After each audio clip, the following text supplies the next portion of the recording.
করছি, কটু কথা বলছি, হ্যাঁ গো আমার সন্তান আমায় দেখে কি শিখবে?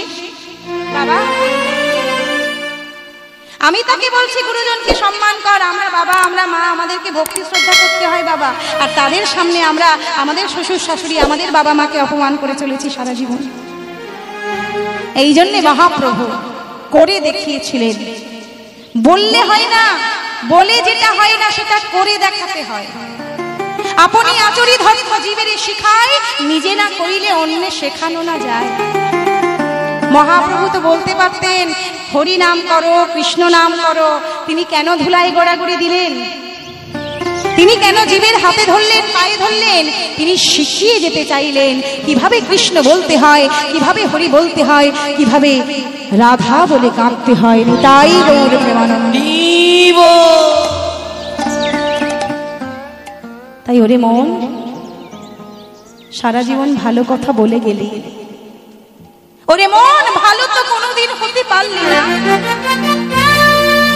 সারা জীবন শুধু ভালো ভালো খুঁজে গেলি, কিন্তু নিজে তো কোনোদিন ভালো হলি না।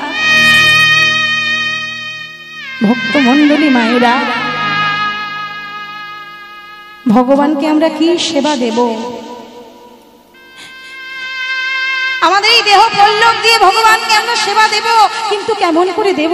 এই পল্লবখানা যে ছেঁড়া গো, ছেঁড়া। নবছিদ্র যুক্ত এই পল্লব, 9টা ছিদ্র আছে এই পাতাতে, এই দেহ পল্লবে 9টা ছিদ্র। 2টি চক্ষু ছিদ্র, 2টি কর্ণ ছিদ্র, 2টি নাসিকা ছিদ্র, মুখ পায়ু উপস্থ।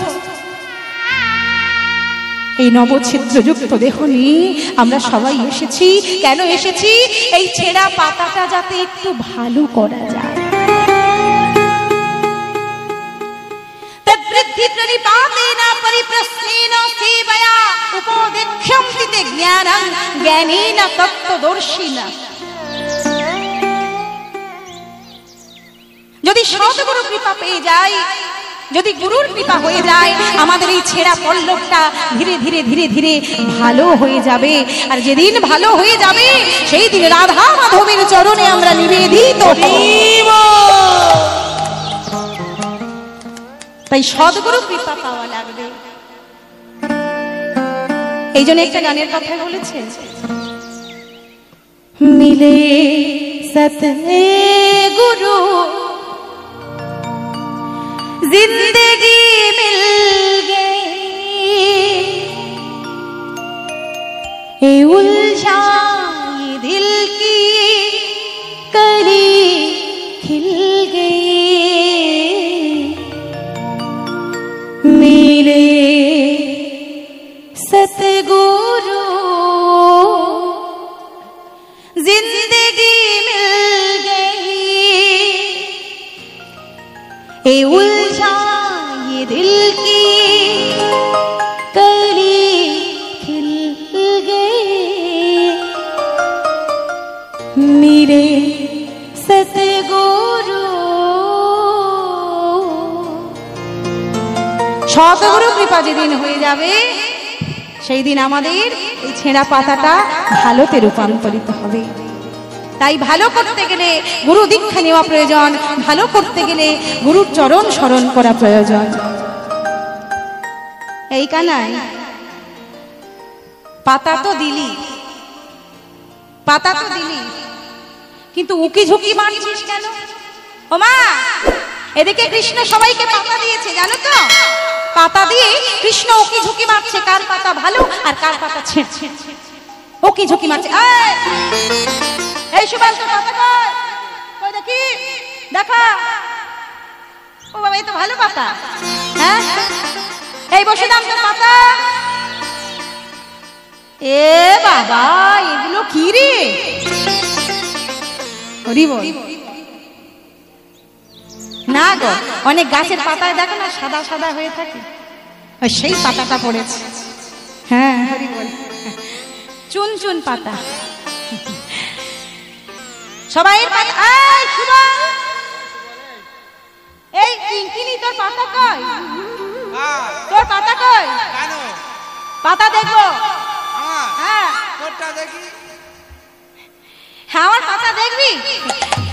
আর ভেবেছিস? এই তোদের আগে দেখা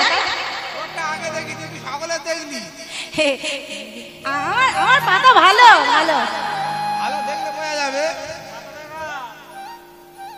এই তোরা কি ভেবেছিস রে?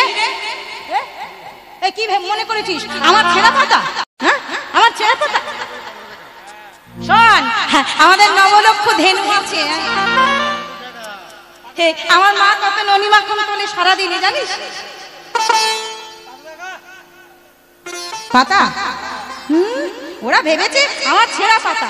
দেখে নে দেখে নে শুধু, দেখে নে শুধু আমার পাতাটা।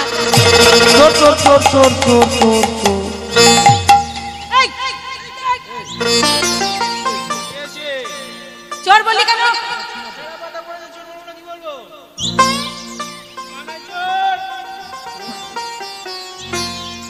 এই বেলা আমি চোর, আর যখন ননি মাখন চুরি করে করে দিই বেশ তো চেটে চেটে খাও। ও মায়েরা, এইগুলো হচ্ছে সব নাটক।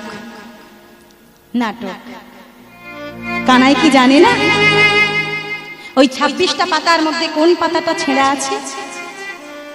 ঠিক জানে, জেনে শুনে ওই ছেঁড়া পাতাটাই তুলে নিয়েছে। কেন না, ছেঁড়া পাতাটা না তুললে কোনো ভক্তকে তো কাঁধে বসাতে পারবে না, আর কাঁধে বসাতে না পারলে ভক্তের চরণটা সেবা হবে না। তোমরা তো সবাই বলো যে আমি কৃষ্ণের দাস, আমি কৃষ্ণের দাস। ভক্ত ভগবানের চরণে পেলে যতটা না খুশি হয়, আমার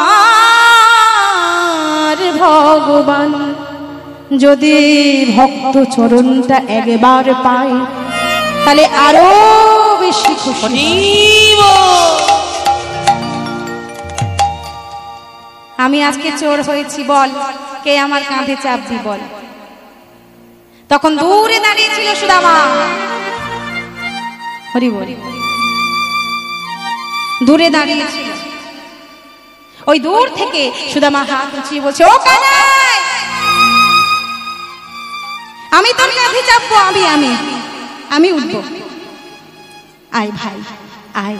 তাই সুদামাকে কাঁধের মধ্যে চাপিয়ে কৃষ্ণ হই হই করতে করতে চলেছে ওই আম বাগানের ভিতর দিয়ে। সুদামারে লইয়া কানাই ছুটিয়া চলিল, সুদামারে লইয়া কানাই ছুটিয়া চলিল, সুদামারে লইয়া কানাই ছুটিয়া চলিল, চলে যায়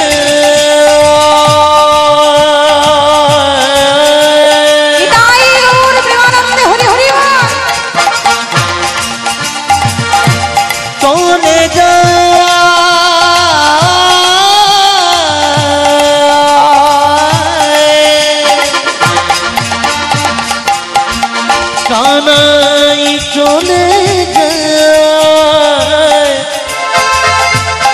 কানাই চলে যায়। সুদামা সুদামা সুদামারে লইয়া কানাই ছুটিয়া চলিল, সুদামারে লইয়া কানাই ছুটিয়া চলিল, সুদামারে লইয়া কানাই কোথায় যাচ্ছে? ওমা কোথায় যাচ্ছে? কাঁধে করে নিয়ে ওই সুদামাকে কাঁধের মধ্যে চাপিয়ে কোথায় যাচ্ছে? পক্কয়াম্র বৃক্ষতলে আসিয়া দাঁড়ালো, আহা পক্কয়াম্র বৃক্ষতলে আসিয়া দাঁড়ালো, পক্কয়াম্র বৃক্ষতলে আসিয়া দাঁড়ালো, আহা পক্কয়াম্র বৃক্ষতলে আসিয়া দাঁড়ালো। ও কানাই দাঁড়া রে দাঁড়া, কানাই দাঁড়া রে দাঁড়া রে, দাঁড়া রে কানাই দাঁড়া রে দাঁড়া রে, এবারে বুঝি পড়ে যাবে, দাঁড়া রে দাঁড়া রে, এবারে বুঝি পড়ে যাবে। দাঁড়া রে দাঁড়া রে, পক্কয়াম্র বৃক্ষতলে আসিয়া দাঁড়ালো, আহা পক্কয়াম্র বৃক্ষতলে আসিয়া দাঁড়ালো, পক্কয়াম্র বৃক্ষতলে আসিয়া দাঁড়ালো।